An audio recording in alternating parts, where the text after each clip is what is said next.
Bonjour à tous et bienvenue dans ce nouveau tutoriel consacré à PFTrack 2015.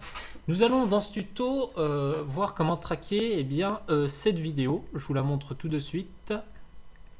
Donc le but, ça va être de traquer le sol pour pouvoir ensuite intégrer un objet 3D par exemple ou autre chose.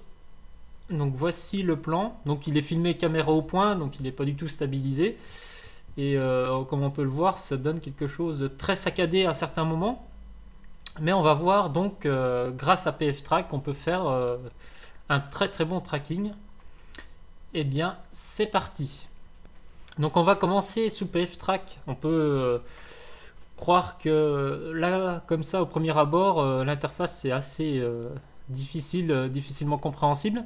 Mais vous allez voir, en fait, c'est très simple. Tout d'abord, il y a la création du projet. Donc vous allez dans Créer, dans la petite partie Projet. Vous allez donc rentrer un nom. Moi, ce sera donc Tuto Tracking. Et ensuite, il vous demande le chemin d'enregistrement du projet. Donc moi, je vais cliquer sur les trois petits points. Et je vais donc prendre... le chemin qui m'intéresse. Ce sera celui-là. S'il veut bien me le sélectionner. Voilà, je fais donc choisir. Et ensuite, je confirme la création de mon projet. J'arrive donc ici. Alors là, ça peut paraître assez complexe, mais en fait, c'est très simple. Donc nous, on a un seul fichier vidéo. Donc ce qu'on va faire, on va aller le chercher grâce au file browser qui est intégré à PFTrack. Donc ce file browser, il se situe ici. C'est la partie de droite, c'est le carré qui se trouve ici. Alors très simplement, il y a la touche F5, F6 et F7 qui correspondent aux trois principaux menus du logiciel. D'ailleurs, vous pouvez jouer avec. En appuyant sur F5, on accède donc à la partie cinéma du logiciel, c'est-à-dire c'est là où on va travailler en fait avec le tracking. Vous avez la touche F6, c'est donc pour gérer vos différentes vidéos. Vous pouvez avoir 5 trackings sur un seul et même projet, bien évidemment. Et ensuite, vous avez la touche F7 qui est donc c'est le menu où vous allez chercher donc vos vidéos pour pouvoir les intégrer ensuite dans ce que j'ai dit. Donc la touche F6, ça s'appelle le Media Bins. Bon, c'est la corbeille des médias en gros. Donc voilà, donc moi je vais aller chercher ma vidéo. Alors comment on fait? Très simplement, il suffit de cliquer ici et vous accédez donc à mon dossier directement parce que je l'ai mis en favori. Alors comment on met un dossier en favori? C'est très simple. Moi je clique dessus, voilà, et vous voyez j'ai ma vidéo. Donc pour le mettre en favori, vous allez dans les préférences du logiciel en cliquant ici sur le petit rouage, et vous allez donc aller chercher dans Media Bins et vous ajoutez donc tous vos dossiers favoris que vous voulez retrouver très facilement en 2 clics. Il suffit de cliquer sur Locate et d'aller chercher votre dossier favori. Donc moi c'est déjà fait, donc j'ai pas besoin d'y faire. Je vais cliquer glisser mon fichier vidéo dans la partie travail du logiciel et vous allez voir ce qui va se passer. Donc je glisse dans la partie qui se trouve tout à gauche. C'est l'espace de travail nodal. Alors pourquoi espace de travail nodal? Tout simplement parce que on va travailler avec ce qu'on appelle des nœuds. Alors c'est la mode, hein, beaucoup de logiciels l'utilisent.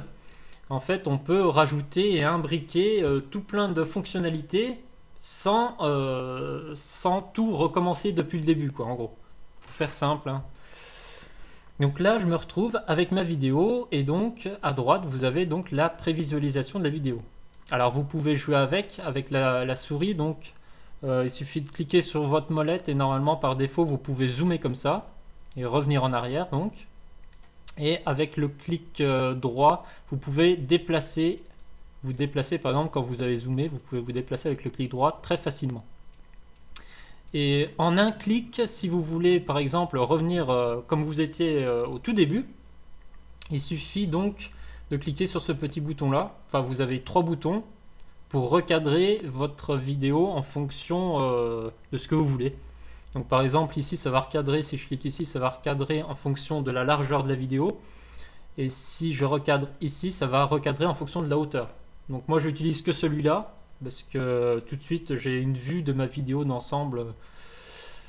Donc voilà.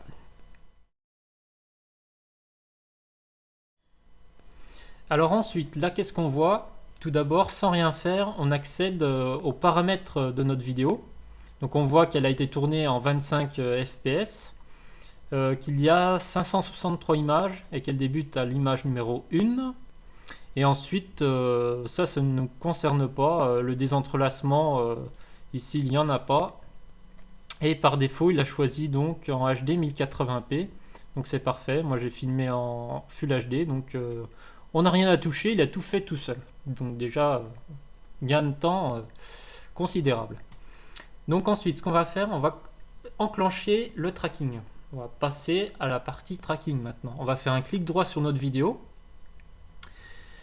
Alors, une petite astuce pour vous.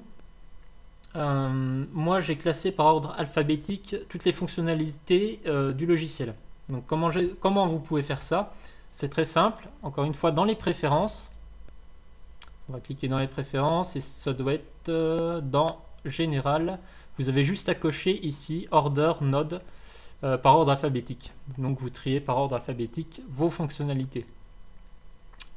Donc vos fonctionnalités égale vos nœuds, puisqu'on est dans un esprit de nœuds et d'esprit de travail en mode nodal. Donc clic droit, on va cliquer sur Auto Track, on va le laisser faire tout seul. Alors j'ai dû louper quelque chose, je supprime, vous voyez la petite poubelle, il suffit de cliquer 2 fois, parce que c'est l'esprit de PFTrack, à chaque fois il vous demande une confirmation en fait. Donc, je reviens, je double-clique sur ma vidéo, j'ai dû louper quelque chose, Auto-Track, voilà. Donc par défaut, voilà, il vous ajoute l'Auto-Track et vous voyez le lien entre votre vidéo et votre fonctionnalité. Si vous n'avez pas de lien, comme tout à l'heure, c'est que il ne se passera rien. Donc voilà. Donc par exemple, si vous n'avez pas de lien, si vous voulez en créer un, comme ça m'est arrivé là, vraiment par hasard. Donc déjà, si vous voulez enlever un lien, il suffit de cliquer dessus, vous voyez, et de se dégager, et il enlève le lien. Et pour en remettre un, il suffit tout simplement de cliquer sur le petit cercle ici, et d'aller vers votre fonctionnalité. Et là, il vous rajoute le lien. Donc pour réactiver tout ça, il suffit de double-cliquer dessus, et il vous réactive le tout. Voilà. Donc, eh bien, alors, le tracking, nous y voici. Alors, nous, on va pas changer grand-chose. Parce que par défaut, PFTrack est configuré de manière correcte. Très bien, il fonctionne très bien comme ça. On va juste changer 2 choses très importantes. On va voir quand même les fonctionnalités de base. Donc, les 2 choses qu'on va changer, premièrement, ce sera la consistency. C'est-à-dire, on va pas rester en local motion. On va passer en free camera, donc caméra libre. Donc ça veut tout dire. Ça veut dire que j'ai filmé à la main et que le mouvement de la caméra n'est pas du tout défini auparavant. Comme vous avez rotation et planar. Donc là, on va sélectionner free camera, très important. Et ensuite, donc, pour un meilleur tracking, parce que là, vous êtes en search mode, vous êtes en better speed, donc en vitesse améliorée, quoi. Donc le tracking va être très rapide, mais le résultat ne sera pas forcément top. Donc ce qu'on va faire, on va se mettre en better accuracy. Donc en anglais, ça veut dire plus précis. Voilà, un tracking plus précis. Ça prendra plus de temps, mais le résultat, voilà. On a besoin d'un bon résultat. Donc on va être patient et on va se mettre en better accuracy. Donc concernant le reste, candidate number, c'est-à-dire là, c'est le nombre de candidats. Alors, comment on pourrait traduire ça? En fait, c'est le nombre de points que PFTrack va essayer de traquer sur votre vidéo. Mais ce ne sera pas le nombre de points réels. Parce qu'il y en a certains qui va dégager tout de suite parce qu'ils ne colleront pas à la vidéo. Ils bougeront trop. Donc voilà, et le target number, c'est le chiffre cible que vous allez lui donner, le chiffre minimum. Donc par exemple, concrètement, si je mets par exemple 120 au lieu de 60 et 80 en target number, j'aurai donc sur ma vidéo 80 tracking valides. Mais il aura essayé 120 trackers. Donc voilà, c'est une petite logique à prendre en compte. Donc par défaut, 60 et je sais plus combien il y en avait, 40, voilà. 60 et 40, ça suffit déjà très bien. Alors ensuite, vous avez Windows Size et Search Range. Les deux sont imbriqués. Donc pour voir ce que ça donne, je vais donc cliquer en dessous sur Preview. Voilà. Et là, vous allez voir, donc, il prévisualise en fait les points de tracking. Donc normalement, je n'ai pas compté, mais normalement, il devrait y en avoir 40 minimum, puisque c'est notre chiffre minimum. Il devrait y en avoir 40. Donc, alors, si on passe la souris dessus, alors je vais zoomer, justement, la molette en cliquant dessus. Et on peut voir donc des petits carrés qui s'affichent quand je passe la souris vers le point de tracking. Tout simplement parce que vous avez deux zones. La première zone, la plus grande, c'est la zone de recherche. Il va chercher justement par rapport à quoi? Par rapport à la précédente image qu'il avait concernant la seconde zone, donc la toute petite. Donc, par défaut, ça convient, mais dans certaines situations, il faudrait le modifier. Donc là, par défaut, on va tout laisser comme ça, car ça convient. Donc ensuite, le reste, on va pas s'en occuper parce que c'est trop pointu et puis ça va pas nous servir dans cette vidéo, donc on verra ça peut-être plus tard. Voilà. Donc je vais tout de suite cliquer sur Auto Track et il va tout faire tout seul et on se retrouve donc juste après le tracking.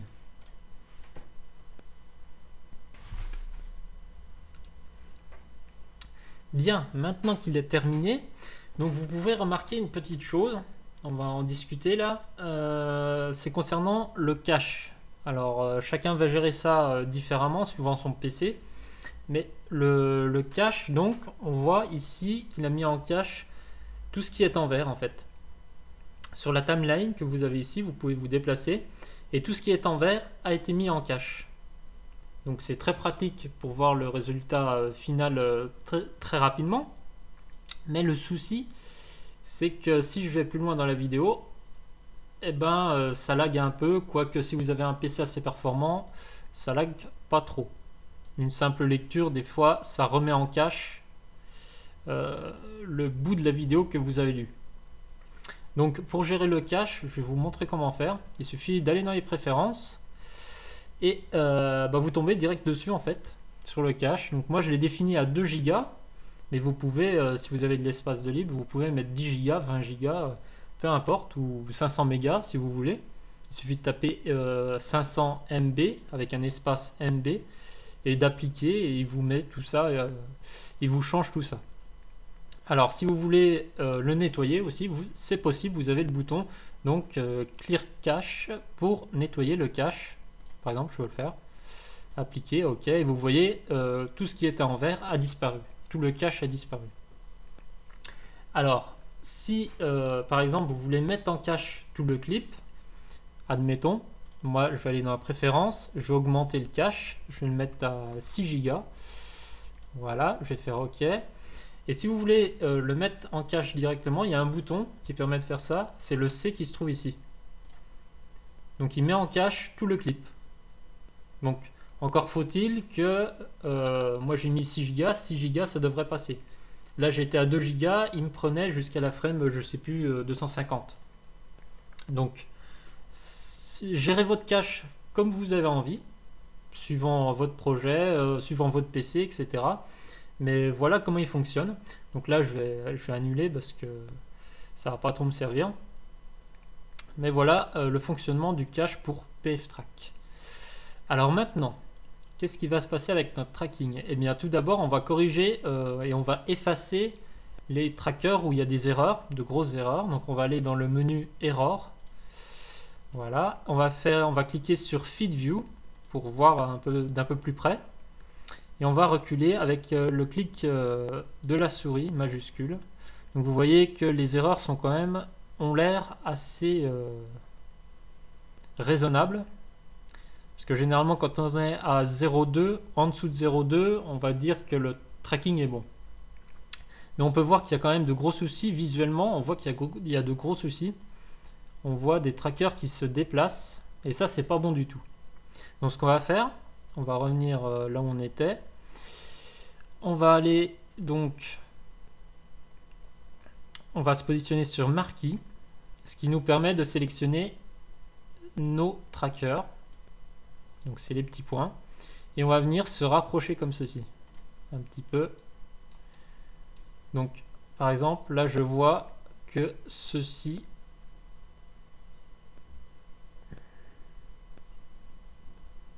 ne bouge pas. Alors le but c'est de passer au crible tous les trackers qui pourraient éventuellement se déplacer, perdre le tracking en fait. Alors il y a un moyen très simple avec PFTrack de faire ça. Par exemple sur celui-là où j'ai un doute, je vais aller dessus. Voilà. Je vais le sélectionner. Donc toujours avec l'option Marquee d'activer.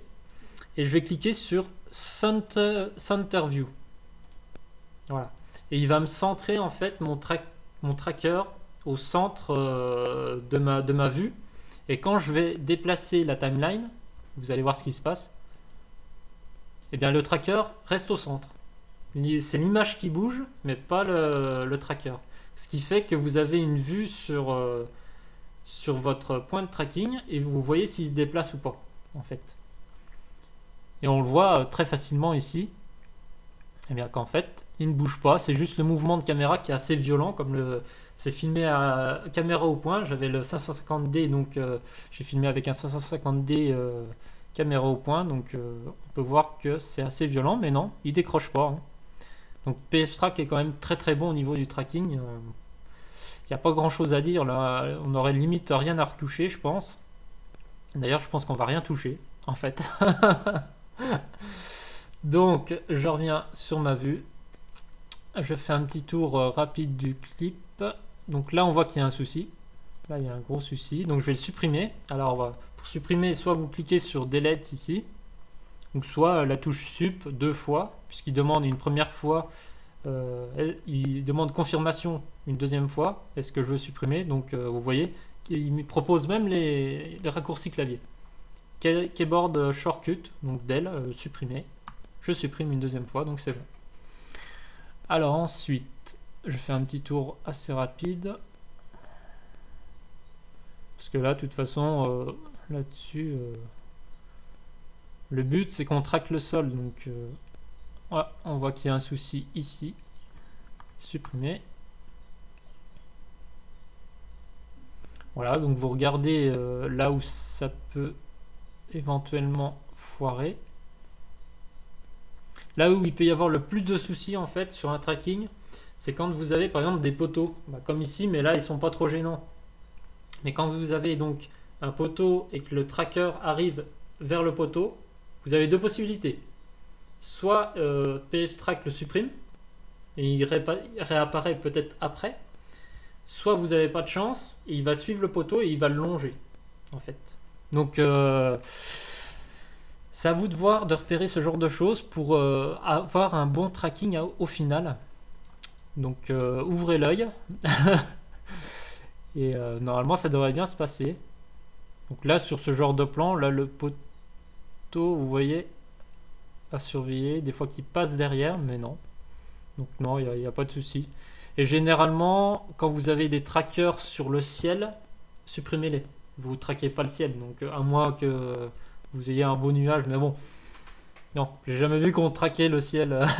Enfin bon. Donc voilà, donc normalement, il n'y a pas grand chose à dire. Hein. PFTrack a très bien fait son travail.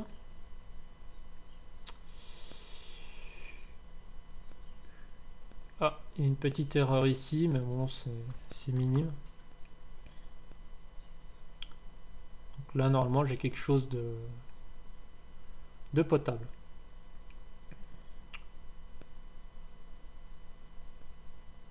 Là, il y a un souci, là. Je vais les supprimer, je supprime carrément les deux. Donc, je reviens sur marquis. Hop, supprimer.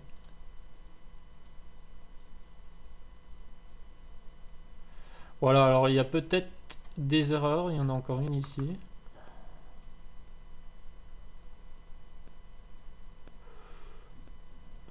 On va dire que c'est bon.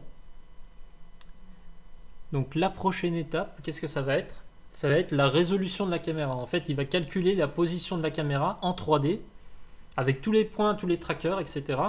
Et il va créer une scène en 3 dimensions qu'on importera ensuite sous le soft que vous utiliserez. Donc moi ce sera 3ds Max. Il vous exporte un fichier, moi ce sera Max Script, un fichier MS, et donc vous l'importerez ensuite sous votre soft pour avoir donc tous ces points.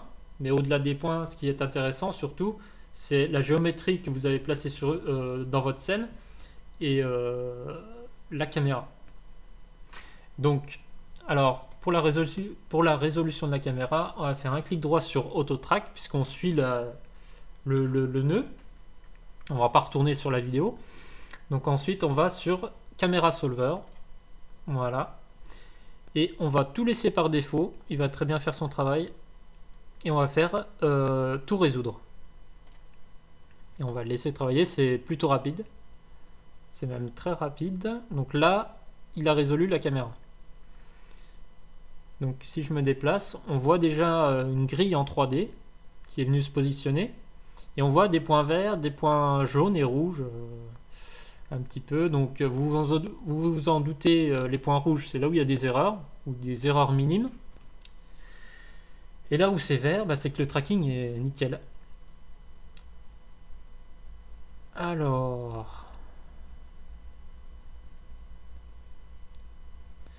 le but, quand vous êtes ici, à ce stade-là, ça va être de choisir un point vert qui dure le plus longtemps possible dans la vidéo. Donc là, je suis en train de chercher un point qui dure assez longtemps. Donc moi j'aime bien celui-là, là. Il a l'air bien démarqué, on va essayer avec. Donc on va cliquer sur votre tracker et on va ensuite aller cliquer sur Set Origin. Ça va repositionner la grille en 3D. Donc Set Origin. Voilà, elle est repositionnée, mais vous voyez qu'elle a l'air un peu instable. Donc très simplement, on va corriger ça en sélectionnant d'autres trackers. Donc qui se trouvent en vert, éventuellement, ce serait mieux. Donc avec CTRL, je vais ajouter un tracker, ajouter de la sélection. Donc je vais choisir par exemple celui-là qui est là-bas. Et par exemple, celui-là qui se trouve un peu plus près. Et puis celui-là. Ou non, celui-là. Voilà. Donc là, en fait, ça me fait une sorte de carré, même s'il est un peu... ça me fait une sorte de carré. Et je vais aller donc en dessous de orientation, vous avez Set Plane. Et là, vous allez voir sur X, Y, Z. Non, ce ne sera pas ça. Voilà, X, Z. Et là, en fait, ça vous a replacé votre grille en fonction des points que vous avez sélectionnés.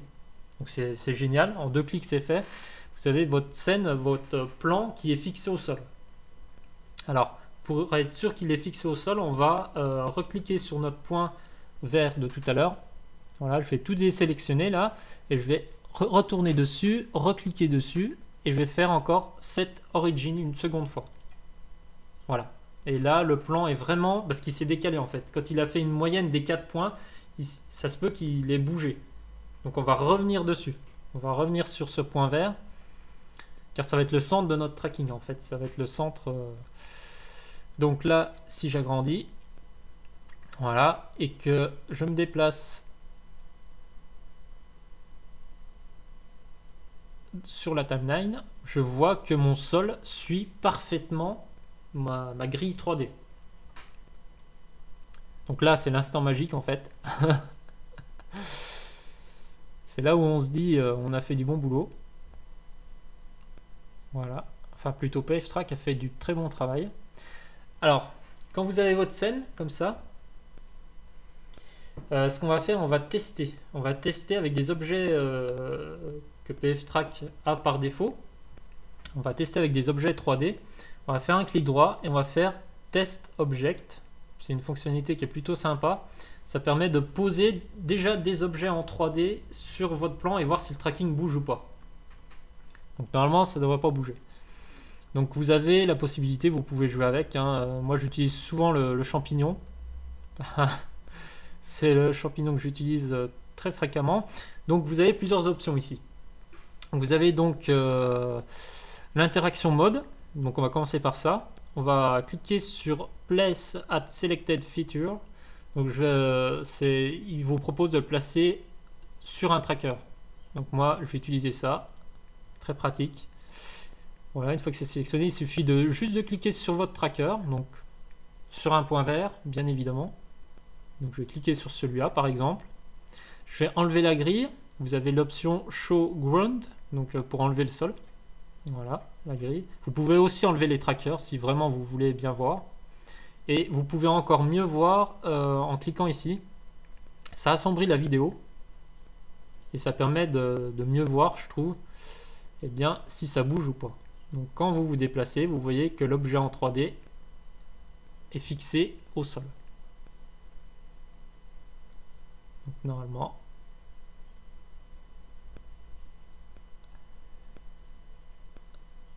normalement, c'est nickel.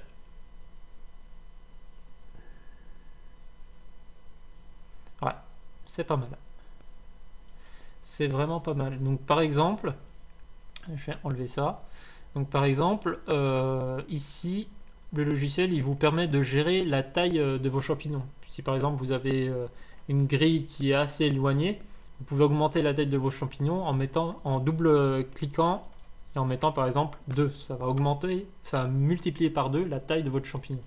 Ou au contraire 0,1 si vous voulez la descendre. Voilà, vous pouvez gérer la taille de vos objets. C'est assez important. Et bien sûr, après, vous avez quelques petites options sympas, mais bon, on n'en a pas l'utilité, positioning mode, etc. Origine, enfin bref. Vous pouvez inverser le sens de votre champignon. Bon. Alors, je reviens sur mes trackers, parce que sinon, voilà, je peux pas positionner. Et je peux, mon objet, je peux le dupliquer. Duplicate. Donc,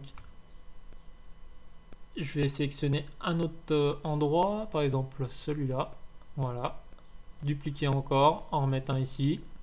Dupliquer encore, en remettre un, même s'il est rouge, je vais le mettre là-bas. Voilà. Donc là, vous avez déjà un bel aperçu de ce que ça donnera sous votre logiciel. Donc ce sera 3ds Max pour moi. Donc là, vous avez déjà un très bon aperçu. Il ne reste plus maintenant qu'à exporter votre fichier, enfin à générer votre fichier plutôt. Donc PFTrack va le faire très bien. Il vous propose plein d'options. Donc on va faire un clic droit et on va faire export, puisqu'on va exporter donc. Alors, je vais sélectionner mon dossier de sortie. Ce sera tuto. Et je vais lui donner un nom. Tuto tracking. Alors moi ce que je fais, c'est ma méthode de travail. Après d'autres le font différemment. Moi ce que je fais, c'est que j'exporte ma scène avec plusieurs échelles. Parce que sous PFTrack, l'échelle est gérée d'une certaine manière. Et sous 3ds d'une certaine manière. Et tous les softs d'une certaine manière. Donc pour s'y retrouver, moi, pour être sûr de ne pas refaire tout le travail que je viens de faire, bon là c'est assez basique, mais pour pas refaire un tracking, je vais l'exporter directement dans plusieurs échelles. Alors comment ça se passe justement? Eh bien moi je fais un tiret et je fais x1 pour une chaîne, pour une échelle A1. Donc là je vais faire x1, voilà. Surtout que c'est des fichiers qui sont très légers, donc ça coûte rien de le faire. Donc moi je fais export scène. Donc là il m'a exporté le fichier. Donc là c'est nickel, je l'ai. Alors ensuite je fais par exemple, bon là je vais en faire que 2 mais je peux en faire 3, 4. Je vais exporter en x5. à l'échelle 5. Donc là, au niveau de l'échelle scroll, je vais mettre 5. Et vous voyez, vous allez voir que la grille va se rétrécir en fait. Je fais entrer et je vais exporter ma scène. Voilà. Donc là, en fait, j'ai deux tailles différentes. D'ailleurs, on va le voir tout de suite, je vais vous montrer directement. Sous 3DS, vous allez voir que la taille n'est pas du tout la même sous 3DS. Et c'est plutôt important si vous avez certains projets comme FumeFX qui demandent des tailles assez réduites. Et forcément, votre scène est très très grande. Mais bon, il faut la réduire pour que votre simulation soit possible, en fait. Donc voilà. Donc voilà, on a notre tracking, tout s'est bien passé. Donc on se retrouve sous 3DS pour voir un petit peu cette histoire d'échelle. Eh bien on y va tout de suite. Alors j'ai peut-être été un peu vite parce qu'il est déjà paramétré, mais vous pouvez bien sûr sélectionner donc ici le format de votre fichier suivant votre logiciel. Donc juste une précision comme ça, je suis peut-être allé un peu vite là-dessus. Donc ensuite, on se retrouve sous 3DS, donc j'en ai ouvert deux. Donc côte à côte pour bien vous montrer. Donc comment on fait pour aller chercher ce fichier MS, car on ne peut pas l'ouvrir avec le 3DS, enfin fichier ouvrir, on peut pas. Il faut aller dans génération de script et exécuter le script puisque c'est un script. Donc on va aller chercher notre fichier sur le bureau. Allez. Donc on va aller chercher. Donc le premier, je vais prendre le x1, l'échelle 1, voilà, donc on voit ce que ça donne ici. Je vais me mettre d'ailleurs en plein écran sous 3DS. Et ici, donc, je vais aller chercher mon autre fichier. Sur le bureau, hop, à l'échelle x5, cette fois-ci. Donc là, la différence est nette. Vous avez à gauche l'échelle 1 et à droite l'échelle 5. Donc par exemple, si vous avez, je dis n'importe quoi, FumeFX, une simulation FumeFX par exemple, le cas classique que je pourrais prendre, moi j'utiliserais plutôt la scène 5, plutôt que, enfin l'échelle 5, plutôt que l'échelle 1, parce que la simulation sera trop petite en fait par rapport à la grille par défaut de 3DS. Donc l'unité, ça dépend comment est configuré votre 3DS. Alors moi, il est configuré, c'est dans personnaliser, définir unité. Voilà, donc moi je suis dans les unités génériques. Généralement, il faut plutôt se mettre en centimètres. Moi, je me mets en centimètres, en unité métrique. Donc après, c'est un choix. Moi, j'ai dû rebasculer en unité générique en changeant de projet, etc. Mais voilà, généralement, d'ailleurs, on va tester. Si je le reconfigure en unité métrique, centimètres, je fais une petite réinitialisation. Voilà. Je vais chercher mon script, régénérer. Et de toute façon, ça ne change rien. Vous pouvez le voir, ça ne change rien au rendu que vous aurez sous 3DS. Donc peu importe l'unité définie, vous aurez la même échelle sous 3DS. Donc voilà, j'en ai terminé avec ce tuto. J'espère qu'il vous a plu. N'hésitez pas à liker la vidéo, la partager, tout ce que vous voulez. Abonnez-vous à la chaîne. Et puis on se retrouve très bientôt pour de nouveaux tutos, notamment sur 3DS, qui viendront d'ici peu de temps, je pense. Donc voilà, je vous dis à bientôt. Ciao!